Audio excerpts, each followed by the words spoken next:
ایسے وفادار تھے. اور دیکھو ہم اسی کتاب کے ذریعے تمہیں ایک لڑی میں پرو لائے. ہم تمہیں اس وقت سے اٹھا کے لائے جب صورتحال یہ تھی کہ کہیں گھوڑا آگے بڑھانے پہ جھگڑا اور کہیں پانی پلانے پہ جھگڑا. ہم نے تمہیں وہاں سے اٹھایا ہے. فانقذکم منہا, ہم نے اس آگ کے گلے سے تمہاری جان چھڑا دی. لہذا اس اللہ کی کتاب کو مضبوطی سے تھام لو, اس کے مطابق چلو گے تو پھر ہم تمہارے ہیں. ورنہ بات صرف نعروں کی نہیں ہے کہ کی محمد سے وفا تو نے تو ہم تیرے ہیں, اور یہ جہاں چیز ہے کیا لوح قلم تیرے ہیں. ہاں یہ لوح قلم تیرے ہیں, مگر وفاداری تو کرو محمد صلی اللہ علیہ وسلم سے. وہ وفاداری نہیں. تو حضرات بہت تفصیل کے ساتھ بات کی ہے, لیکن آخر کہاں تک. آئیے اب موجودہ عہد پر ذرا ایک نظر ڈال لیتے ہیں. جتنے حکمران, ان سب کا قبلہ کہاں ہے, ان سب کا انداز نظر کیا ہے. جو چلے گئے ملک چھوڑ کے, ان کے پیسے کہاں ہیں. جو جائز کمانے والے, ان کے پیسے کہاں ہیں. جو ناجائز کمانے والے ہیں, ان کے پیسے کہاں ہیں. اور جو موجودہ ہیں, ان کے پیسے کہاں ہیں. اخبارات آپ کو روز بتا دیتے ہیں, مجھ سے کیوں کہلواتے ہیں. یہ سوئٹزرلینڈ کے بینکوں کی خبر تو کل کے اخبار میں بھی تھی, آج کے اخبار میں بھی موجود. امریکہ اور اتحادیوں سے آپ لڑنے چلے ہیں. پاکستان تو بڑا غریب ملک ہے, اس غریب ملک کے بھی سارے پیسے امریکہ میں اور برطانیہ میں. اور جو بڑے امیر ملک ہیں, سعودیہ, کویت, امارات, ان کے پیسے کہاں ہیں. وہ بھی سارے امریکہ کے بینکوں میں ہیں. ہم اپنے غریب مزدور سے کہتے ہیں کہ تم اپنے پیسے ہمیں دے دو, ہمارے یہاں سرمایہ کاری کرو. میں ان سارے حکمرانوں سے, سابقہ سے بھی موجودہ سے بھی کہتا ہوں, غریبوں کے تن کے کیوں چھینتے ہو. تم اپنے پیسے لے آؤ تو یہاں کی ساری غربت دور ہو جائے. آداب و شمار کی صورت میں اس کی بات بھی آپ سے عرض کرتا چلوں. 156 ملکوں میں 8 ملک وہ ہیں جو خطے دولت کے عرش پر بیٹھے ہیں, اور 7 ملک وہ ہیں جو خطے غربت سے نیچے زندگی گزار رہے ہیں. خطے غربت سے زندگی گزارنے والوں میں سب سے کمزور مسلمان ملک چاد ہے. سالانہ آمدنی $133 فی کس. دوسرے نمبر پر بنگلہ دیش $220 سالانہ. تیسرے نمبر پر پاکستان $410. چوتھے نمبر پر کیمرون $880. یہ میں نے آپ کو آمدنی کا تناسب بتا دیا, اور آپ پڑھے لکھے لوگ یہ بھی جانتے ہیں کہ شرح آمدنی نکالی کیسے جاتی ہے.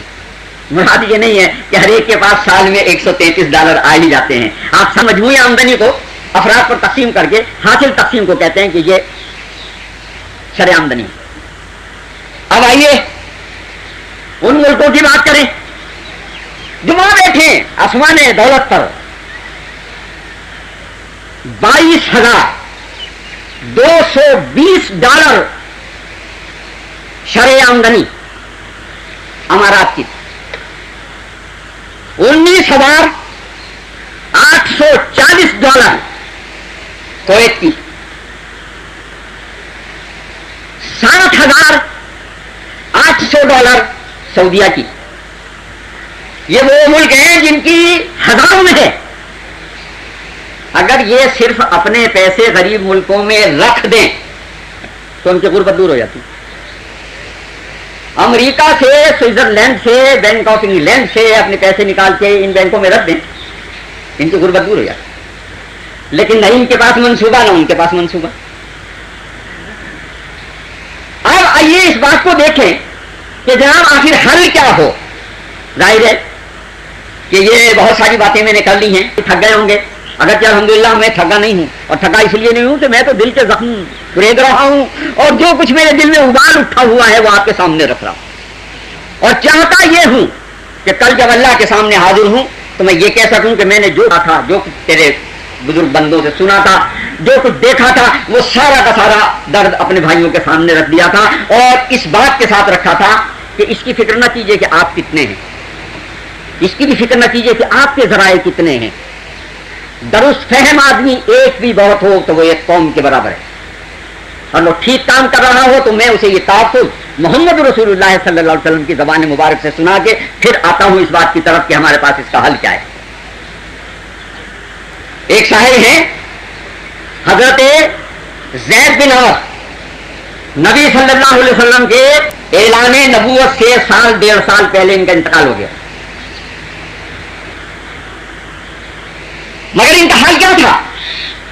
ان کا حال یہ تھا کہ یہ مکے کے بازاروں میں بعض بہت مضطرب ہوتے تھے تو زمین پر لوٹنے لگتے تھے، اپنا سر اپنے ہاتھوں پر رکھ کے اللہ سے کہتے تھے اللہ مجھے نہیں پتا ابراہیم کا طریقہ کیا تھا، تجھے پکارنے کا طریقہ کیا ہے، میں تجھے کیسے یاد کروں، میں کیسے تیری بندگی کروں، مجھے نہیں معلوم، کاش مجھے معلوم ہوتا میں تجھے ویسے ہی پکارتا۔ ہاں میرا دل کہتا ہے یہ مکے والے ٹھیک ہیں، یہ ایک تنہا آدمی تھا۔ جب ان کا انتقال ہو گیا کافی عرصے بعد رسول اللہ صلی اللہ علیہ وسلم سے کسی صحابی نے پوچھا سرکار وہ تو آپ پر ایمان لائے بغیر فوت ہو گئے اور یہ آثار آپ نے خود بھی دیکھے ہیں ان کے، تو ان کے بارے میں کیا رائے ہے، ان کا حشر کیا ہوگا؟ آپ نے فرمایا زید بن عمر قیامت میں اکیلا ایک امت کے طور پر اٹھایا جائے گا، یہ اس کا حشر ہوگا کہ وہ درست فہم آدمی تھا، اللہ اس کا اجر ضائع نہیں کرے گا۔ تو آپ اگر تنہا بھی ہیں اور درست فہم ہیں تو انشاءاللہ اللہ آپ کا اجر ضائع نہیں کرے۔ تو جناب ہماری نگاہ میں اس کے حل کی طرف اب ہم آتے ہیں کہ جس حال اور احوال میں ہم رہ رہے ہیں اس میں آپ دیکھتے ہیں کہ لڑائی نہ افراد کی ہے نہ جسمانی قوتوں کی ہے نہ انبوہ کثیر کی ہے، لڑائی 3 بڑے میدان ہیں، ایک جدید ٹیکنالوجی دفاعی معاملات میں، باقی کو چھوڑ دیجیے، دوسری اقتصادی میدان میں مجموعی اور مشترکہ منڈی، اور تیسرے ذرائع ابلاغ، اور ان میں سے تینوں میں سے کوئی چیز ہمارے پاس نہیں۔ ہم اتنے بے ربط ہیں کہ پاکستان میں 56 سال سے آپ کے پاس یکساں نظام تعلیم نہیں ہے، یہ میں نہیں کہہ رہا، وزیر اعظم 3 دفعہ کہہ چکے ہیں کہ میں یکساں نظام تعلیم رائج کروں گا، یہ میری خواہش ہے، آپ نے بھی اخباروں میں پڑھ لیا، اور مجھے اس پر بھی افسوس ہے کہ اتنی سیاسی جماعتیں ہیں، سب محب وطن ہیں، مجھے کسی سے کوئی اختلاف نہیں، اتنی دینی جماعتیں ہیں، سب محب دین ہیں، لیکن اپنی اپنی مصیبتوں میں لگی ہیں، کسی نے ایک لفظ بھی اس پر نہیں کہا کہ آپ نے بہت اچھی بات کہی ہے اس پر عمل تو کیجئے، یکساں نظام تعلیم لائیے تو صحیح، آپ قومی زبان کو ذریعہ تعلیم بنائیے تو صحیح، آپ یہ بڑوں کے علیحدہ اسکول اور چھوٹوں کے علیحدہ اسکول ذرا اس کی طرف قدم آ کے تو دیکھیے، پھر آپ کو پتہ لگ جائے گا کہ کیا BC کے 100 ہوتے ہیں، آپ کو کون چلنے دے گا؟ آپ تو جن الجھنوں میں مبتلا ہیں ان میں یہ کام کرنے کے قابل نہیں چھوڑا آپ کو۔ بہرحال جناب، نہ ہمارے پاس نظام تعلیم، نہ ہمارے پاس سائنسی مسائل کو حل کرنے کے لیے پڑھانے کے لیے معیاری یونیورسٹی ہیں، ہماری یونیورسٹی سے PhD کر کے جاتا ہے تو وہاں جا کے اسے امتحان دینا پڑتا ہے، ہمارے پاس تو سائنسی علوم کی یونیورسٹی بھی نہیں۔ آپ لڑائی لڑنے چلے ہیں ہندوستان سے، ہتھیاروں کے پرزے امریکہ نے آپ کے بند کر دیے تھے تو کس پوزیشن میں آ گئے تھے؟ اور یہ خبر بھی آپ نے حال ہی میں پڑھی ہوگی کہ جب عراق پر امریکیوں کا قبضہ ہوا ہم پریشان ہوتے تھے، یا اللہ عراق کے پاس کوئی ہوائی جہاز نہیں، 155 MiG طیارے عراق کے ہینگروں سے پکڑے گئے جنہیں اڑنا نصیب نہیں ہوا، اور اس میں سے 50 توفتن آسٹریلیا کو دے دیے گئے اور 105 باقی اتحادیوں نے بانٹ لیے، یہ اخبار کی خبر ہے، تازہ خبر ہے۔ تو جناب اگر وہ پرزے نہ دیں تو ان کے جہاز نہیں اڑتے، اور ہتھیار نہ دیں تو آپ لڑیں گے کہاں سے؟ اور آپ پھر اتنے فراخ دل ہیں، کہتے ہیں کہ ہم تو اپنا ایٹمی پروگرام بھی لپیٹنے کے لیے تیار ہیں، یہ بھی خبریں آپ نے پڑھی۔ تو میں کروں کہ جناب نہ ہمارے پاس نظام تعلیم، نہ ہمارے پاس یونیورسٹی ہیں، نہ ہمارے پاس سائنسداں، اور جو ہیں ان کا جو حشر ہم نے کیا ہے وہ جا کے قدیر خان سے پوچھ لو. ذرائع ابلاغ کا حال یہاں پر دیکھنے کیا ہے آپ کے پاس. مولانا مودودی رحمت اللہ علیہ نے سن 64 میں کہا تھا مسائل کے حل کے سلسلے میں ایک بات. اس وقت تک ٹی وی چینل آیا نہیں تھا، یہ اتنا مضبوط نہیں تھا. انہوں نے کہا تھا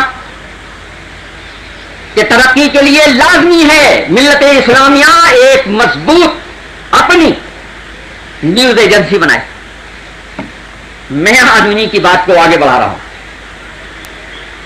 کہ جب تک ذرائع ابلاغ میں آپ کے پاس ایک عالمی نیوز ایجنسی نہیں ہوگی جو رائٹر کا اور مغرب کی دوسری ایجنسیوں کا توڑ کر سکیں، آپ کوئی نہیں جیت سکتے. اس لیے کہ جنگ میدان جنگ میں بعد میں جیتی جاتی ہے، اخبار کی خبروں میں اور ریڈیو کی خبروں میں جیتی جاتی ہے. اس میں ایک آپ کو حوالہ بھی دے دوں، یہ بزرگ اس کی تائید کریں گے. جب دوسری جنگ عظیم ہو رہی تھی تو لوگ برلن ریڈیو سنتے تھے، اور انگریزوں نے ان خبروں کو روکنے کے لیے اس فریکوینسی پر جس پر برلن ریڈیو آتا تھا سائرن لگا دیا، جو خبروں کے دوران گھوں گھوں گھوں کی آواز دیتا تھا، تاکہ وہ اصل خبر جو برلن سے آ رہی ہے، جو جہاں ہے، وہ ہندوستانیوں کو پتہ نہ لگے. اور یہاں یہ جو خبریں سناتے تھے وہ بھی آپ کو یاد ہوگی کہ بہت آبرو کے ساتھ مقابلہ کرتے ہوئے اتحادی فوجیں پچھلے مورچوں میں واپس آ گئیں. تو یہ روز پچھلے مورچوں میں واپس آنے والی فوجیں ذرائع ابلاغ کے نتیجے میں ایک دن جیت گئیں، اور وہ ذرائع ابلاغ میں کمزور ہونے پر اس کے باوجود کہ اس کے پاس ایٹم بم تھا وہ ہار گیا. تو لہذا جناب ذرائع ابلاغ میں مضبوط عالمی ایجنسی جو ان کا توڑ کر سکے، ایک عالمی ٹی وی چینل. اور یہاں میری ٹی وی چینل سے مراد یہ نہیں ہے، میرے بزرگ مجھے معاف کرنے، بہت تلخ نوائی کے ساتھ بات کہنے لگا. مجھے ایسا چینل نہیں چاہیے جو 24 گھنٹے درس دے رہا ہو، واضح و نصیحت کی باتیں کر رہا ہو. بھائی یہ واضح و نصیحت کی باتوں کی بات تو میں عرض کروں کہ جتنے واضح و نصیحت اب ہو رہے ہیں 50 برس پہلے نہیں ہو رہے تھے. میں جس علاقے سے آیا ہوں وہ علاقہ علماء دیوبند کا علاقہ ہے، علماء سہارنپور کا علاقہ ہے، علماء دہلی کا علاقہ ہے. ہم نے کسی جامع مسجد میں کسی جمعے کے اجتماع میں نماز جمعہ سے پہلے عربی خطاب کے سوا کوئی خطبہ اردو میں نہیں سنا. درس نماز کے بعد ہوتے تھے. اور اب صورت حال کیا ہے کہ جس مسجد میں 5 آدمی جمعہ پڑھنے کے لیے اکٹھے ہیں وہاں بھی 1.5 گھنٹے کی تقریر ہو رہی. اور حال یہ ہے کہ رشد و واز کی سوغات بٹ رہی ہے گلیوں میں. امتی کہاں سے آئیں؟ ہر کوئی پیغمبر ہے، یہ سارے پیغمبری کرنے پہ لگے ہوئے ہیں، عمل کرنے کو ایک تیار نہیں. تو میں نے عرض کیا جناب مجھے صوت القرآن کا چینل نہیں چاہیے. میں محمد صلی اللہ علیہ وسلم اور عبداللہ ابن مسعود کے حوالے سے یہ بات آپ کے سامنے رکھ کے دیتا ہوں کہ جب حضرت عبداللہ ابن مسعود سے ایک شخص نے کہا کہ جی میں روز درس قرآن دینا چاہتا ہوں، تو انہوں نے کہا بھائی مہینے میں 1 دے دیا کرو. اس نے کہا جی میرے پاس تو اور بھی وقت ہے. اس نے کہا جی اور بھی وقت ہے. کہا 15 دن میں دے دو. اس نے کہا میرے پاس اس سے بھی زیادہ وقت ہے. کہا ہر ہفتے دے دیا کرو. کہا جی میں اور بھی دینا چاہتا ہوں. تو انہوں نے کہا کیا تو خدا کے کلام سے لوگوں کو بیزار کرنا چاہتا ہے؟ تو لہذا جناب بات یہ ہے کہ مجھے یہ درس و تدریس کے چینل نہیں چاہیے. میری قوم پر بھی ملت پر حملہ ہو رہا ہے ڈراموں سے، فیچروں سے، مغرب کی ثقافتی یلغار سے. بہت کان کھول کے غور سے سن لیں. میرے خلاف جو مرضی آئے آپ اپنے دل میں کہہ لیجیے گا، زبانی بھی جو مرضی آئے مجھے کہہ دیجیے گا، لیکن میں اخلاص کے ساتھ جس بات کی نشاندہی کر رہا ہوں وہ کر کے جاؤں گا انشاءاللہ. مجھے ایسا چینل چاہیے جو اس مغربی یلغار کی جو کلچر کی بنیاد پر آ رہی ہے، جو ڈرامیٹک بنیاد پر آ رہی ہے، جو فیچر کی بنیاد پر آ رہی ہے، جو رقص و سرود کی بنا رہی ہے. آپ کیا سمجھتے ہیں کہ اسلام ایک ایسا نظام ہے کہ اس کے پاس ان کا کوئی توڑ نہیں؟ بس توڑ ہے لیکن اس کے لیے بڑی محنت درکار ہے. کہ آپ 300 برس سے تو ان عدم منصوبے کا شکار ہیں اور ان ایشوز پر تحریکیں چلا رہے ہیں. اور جو بنیادی مسائل ہیں ان پر توجہ دینے کے لیے باقی کسی کے پاس نہیں. ایسا کوئی ادارہ آپ کے پاس موجود نہیں ہے جو اس بنیاد پر سوچے کہ ہم ٹی وی میں سے غیر اسلامی باتیں کیسے نکال سکتے ہیں. معاف کیجیے گا میں آپ سے یہ عرض کر دوں, آپ پورا زور لگا دیں, سارے پاکستان کے لوگ آپ کو ووٹ دے دیں, تب بھی آپ ٹی وی کو بند نہیں کر سکتے. آپ نے سوچنا یہ ہے کہ ٹی وی سے اسلامی کام کیسے لیا جائے. نے یہ لیا تھا, اس کا بھی ایک جھلک آپ کو دکھاتا چلوں. سن 77 کی سینٹرل ایڈوائزری کونسل کا ٹی وی کا میں رکن رہا ہوں. ہم نے اس وقت ایک چیز پاس کرائی تھی جو بے نظیر کے دوسرے دور تک قائم رہی.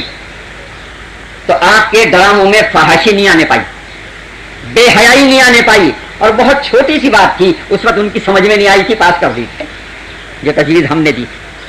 اور تجویز یہ تھی کہ ڈرامے میں کوئی کیریکٹر بھی ہو, چاہے ماں اور بیٹے کا, چاہے باپ اور بیٹی کا, چاہے بھائی اور بہن کا, یعنی رشتے کے اعتبار سے کیریکٹر کوئی بھی ہو, ان دونوں کے درمیان کبھی بھی فاصلہ 3 فٹ سے کم نہ ہو. یہ ایک دفعہ تھی جو ایڈوائزری کونسل نے پیش کی مپاسو, اور جب وہ تبدیل ہوئی تب آپ دیکھتے ہیں کہ بغل گیریوں کے منظر آپ دیکھ رہے ہیں. ابھی تو اماں بیٹے سے بغل گیر ہو رہی ہیں, ابھی تو بھائی بہن سے بغل گیر ہو رہا ہے, لیکن کل کو اس سے آگے آپ بڑھیں گے. اس لیے کہ جب تک اس کا بدل آپ نہ دیں اس وقت تک آپ اس چینل کو تبدیل نہیں کر سکتے, روک نہیں سکتے. تو میں کہتا ہوں ٹی وی انتظامیہ, یہ تھیٹر کے ادارے, ان کو آپ کیسے بند کریں گے؟ ان کے پاس ایک کہنا ہے, وہ جو ملک چھوڑ گیا کرپشن کے الزام میں سلمان فاروقی, یہ اس وقت ٹی وی کا جنرل مینیجر تھا. ہم نے اس سے بات کی تو اس نے کہا آپ ہمیں دیتے کیا ہیں؟ سارا پاکستان مل کے ہمیں 66 کروڑ روپے کا ٹیکس دیتا ہے. یہ لائسنسوں کے ذریعے, جبکہ اربوں روپے ہمارے خرچ ہوتے ہیں. تو اگر ہم زی ٹی وی کا اور دوردرشن کا مقابلہ نہیں کریں گے تو ہمیں اشتہار کون دے گا؟ ہمارا کام کیسے چلے گا؟ میں وہ باتیں آپ کے علم میں لا رہا ہوں جو شاید آپ کے بہت سارے بھائیوں کے. تو جناب وہاں سوچنے والے وہ, اور یہاں ہم سوچنے والے یہ کہ یہ بورڈ توڑ دو, یہ اس کے خلاف جلوس نکال دو. یہ بورڈ توڑنے اور جلوس نکالنے سے کام نہیں چلے گا. اس کے لیے تو کچھ لوگوں کو آپ نے مختص کرنا ہوگا جو سوچیں, منصوبہ بنائیں. اگر یہودیوں کے منصوبے 500 سالہ ہیں, 1000 سالہ ہیں, وہ 1000 سال سے جس ریاست کا نقشہ اسرائیل کی پارلیمنٹ پر لگائے بیٹھے ہیں اور اس کی طرف بڑھتے چلے جا رہے ہیں. معاذ اللہ, آپ میں سے جس نے دیکھا ہوگا اس نے دیکھا ہوگا کہ منورہ ہے, اس میں حجاز ہے, یہ ان کا منصوبہ ہے. اگر اس منصوبے کو روکنا ہے تو اگر آپ منصوبہ نہیں بنائیں گے تو آپ دیکھیں بغداد لٹ گیا, افغانستان پامال ہو گیا, شام کو ڈھونسا لیا گیا, اور ہم تو سرمایہ مفت نظر ہو کے رہ گئے کہ رہے چشمے خریدار تھے, ایسا میرا بغیر قیمت ہمیں خرید لو بھائی. تو کہتے جناب یہ 3 چیزیں تو کرنے کی ہیں اداروں کے, جن میں خود حکومت بھی, جن میں خود وہ بڑی دینی جماعتیں بھی جن کے ذرائع ہیں جو کچھ لوگوں کو اس کام کے لیے مختص کر سکتے ہیں. وہ بنائیں منصوبہ, پیپر ورک کریں. اور ہمارے یہاں تو پیپر ورک کا حال یہ ہے کہ ہم 50-55 سال سے کہہ رہے ہیں, ہمارا آئین کہہ رہا ہے کہ سودی نظام نہیں ہوگا, لیکن کسی کے پاس بینکنگ سسٹم موجود نہیں ہے کہ کہہ کے لوگ یہ موجود ہے.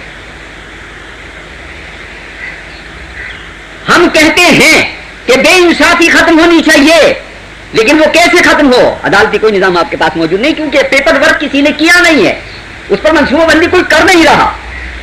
تو جناب یہ طویل منصوبہ بندی ہے جس کی طرف میں نے آپ کو نشاندہی کی ہے. ظاہر ہے آج اگر آپ منصوبہ بنائیں گے تو کل نہ ٹی وی چینل بن سکتا ہے, نہ کل نیوز ایجنسی بن سکتی ہے, نہ کل یونیورسٹی آ سکتی ہے.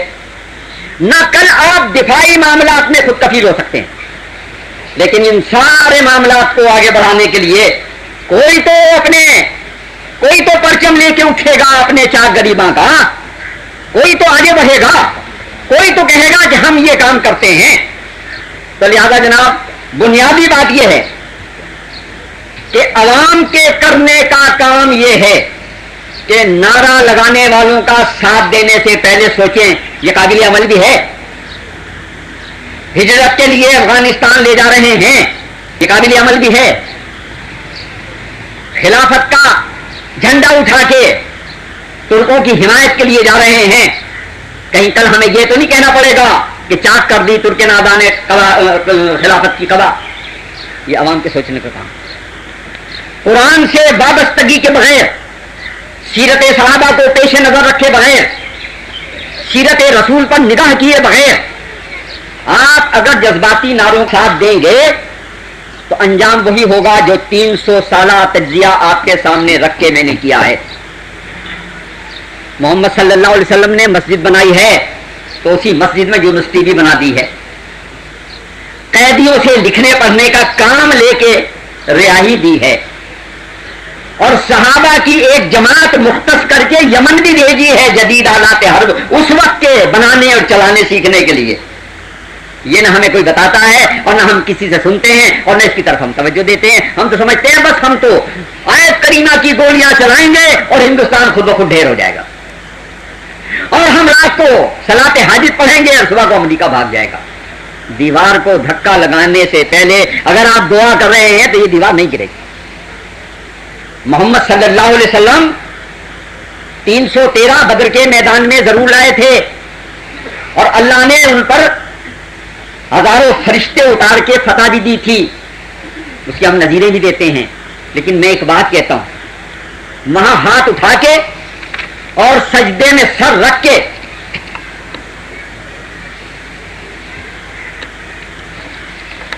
محمد صلی اللہ علیہ وسلم نے کیا کہا تھا؟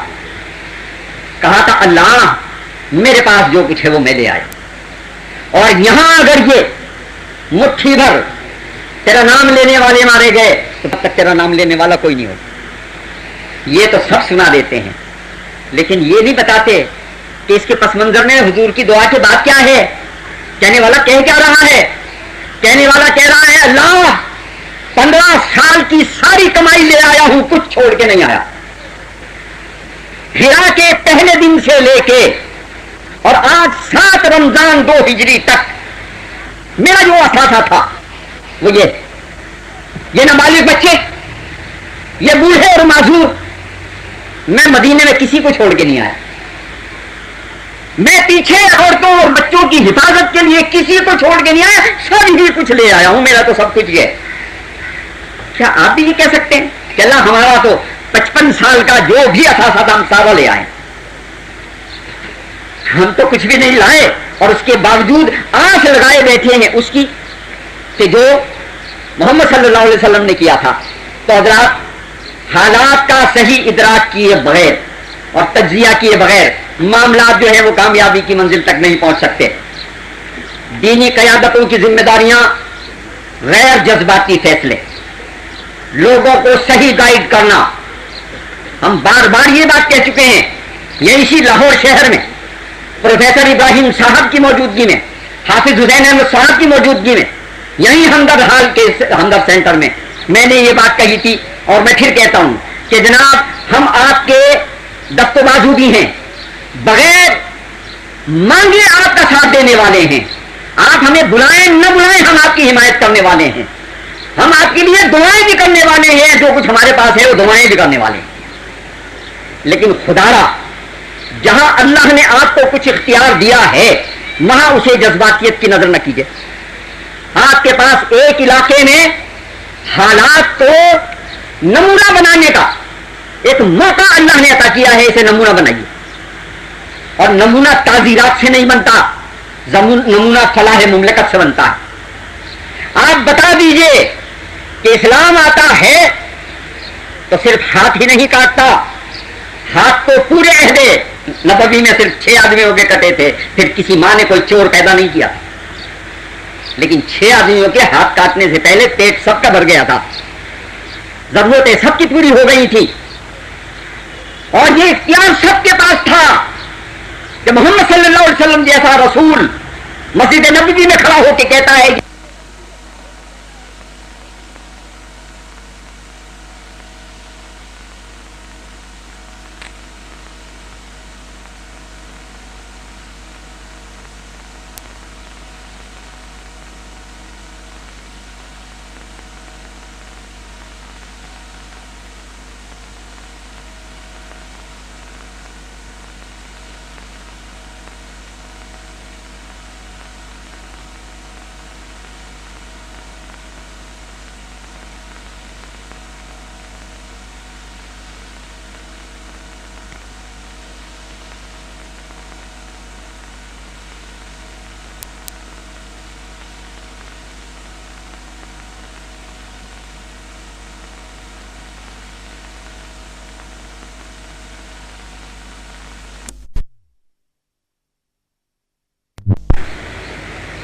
تو لہذا آپ سمجھ لیجئے کہ اگر ایک بچہ 25 سال میں تیار ہوتا ہے تو اتنے بڑے انقلاب کو آپ چاہتی ہیں کہ وہ رات کی رات میں آ جائے؟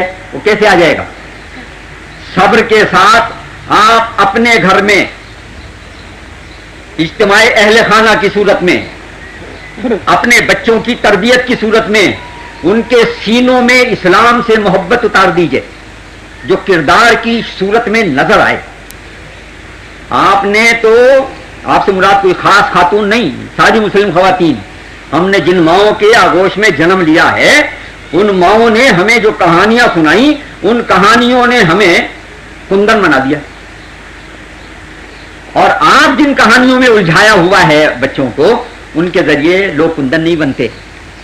ہر عورت کو اپنا یہ فرض پہچاننا ہوگا، اگر وہ بہن ہے تو وہ اپنے بھائی کو قابو کر سکتی ہے، اگر وہ بیوی ہے تو وہ اپنے شوہر کو قابو کر سکتی ہے، اگر وہ ماں ہے تو اپنے بیٹے کی تربیت کر سکتی ہے۔ یہ تینوں مقام اس کے پاس ہیں، اور سچی بات ہے کہ اچھی مائیں، اچھی بیٹی ہیں اور اچھی بہنیں اب ملنی کم ہو گئی ہیں۔ وہ تو ایک غیر مسلم تھا جو یہ بات کہہ گیا، نیپولین، کہ تم مجھے اچھی مائیں دو میں تمہیں اچھی قوم دے دوں گا۔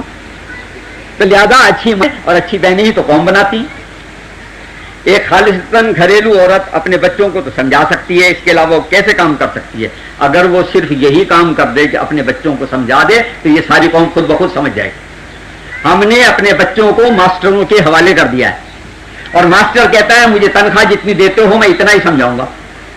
ہم نے جن سے پڑھا تھا انہوں نے ہم سے کوئی پیسہ نہیں لیا تھا، بلکہ ہمیں کبھی کبھار وہ کھانا بھی اپنے پاس سے کھلا دیتے تھے۔ تو لہذا ہمارے عہد کے استاد نے آدمی بنائے، اور آپ کے عہد کا استاد جو ہے وہ تو ایک مشین ہے پیسے کمانے کی، آپ جتنے پیسے اسے دیتے ہیں اتنا ہی وہ علم آپ کو دے دیتا ہے، وہ جو علم دیتا ہے وہ علم نہیں ہے، معلومات ہے۔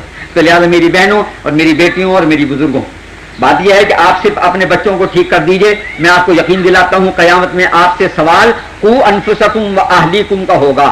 آپ سے سوال یہ نہیں ہوگا کہ سارا پاکستان ٹھیک ہوا تھا کہ نہیں ہوا تھا، اور امریکہ تک اسلام کی دعوت پہنچی تھی کہ نہیں پہنچی تھی۔ سب سے پہلا سوال یہ ہوگا کہ تم اپنے آپ کو دوزخ سے بچاؤ اور اپنے اہل و عیال کو بچاؤ۔ تو آپ سے آپ کے بچوں کا سوال، مجھ سے میرے بچوں کا سوال۔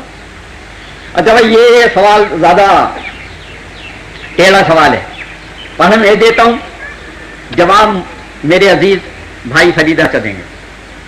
جماعت اسلامی کے بڑے بڑے لیڈر نہایت پیسے والے ہیں، جماعت اسلامی ایسا چینل کیوں نہیں بناتی؟ تو بھائی کیونکہ یہ سوال براہ راست جماعت اسلامی کے حوالے سے ہے، اور یہاں محترم پراچا صاحب موجود ہیں، وہ جواب دے دیں گے۔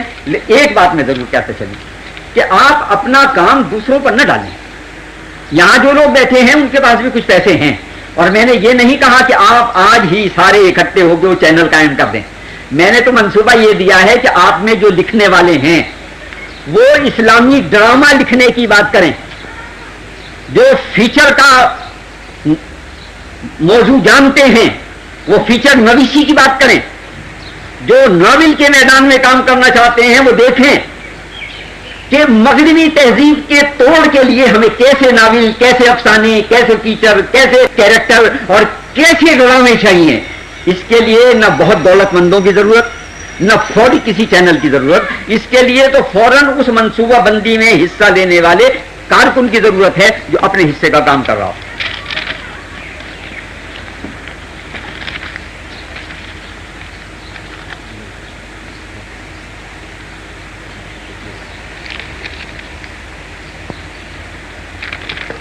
بس جناب یہ سوالات تھے. اللہ تعالیٰ مجھے اور آپ کو عمل کی توفیق عطا فرمائے. وآخر دعوانا الحمدللہ رب العالمین.